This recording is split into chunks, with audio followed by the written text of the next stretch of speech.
গত 15 বছর যারা আওয়ামী ফ্যাসিবাদকে সহযোগিতা করেছে, আওয়ামী স্বৈরাচারের উচ্ছিষ্টভোগী ছিল, যারা দুর্বৃত্তায়ন করেছে, তাদেরকে মিছিলে জায়গা দেওয়া হবে না। আর 500 কিংবা 5000 কোনো ব্যাপার নয়। আমাদের পোর খাওয়া কর্মী যারা অনেক কষ্ট করেছে গত 18 বছর, তারা যাতে 500 বা 5000-এর মাঝখানে হারিয়ে না যায়, এই জন্য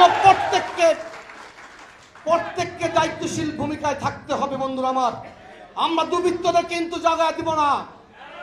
চিহ্নিত আওয়ামী লীগার যারা সমাজের জন্য শত্রু, দুর্বৃত্তপনা করেছে, তাদেরকে কোনোভাবেই দলে নেওয়া যাবে না। দয়া করে এমন কোনো কাজ করবেন না যেই কাজের কারণে বিএনপির জনপ্রিয়তা ক্ষুণ্ণ হতে পারে।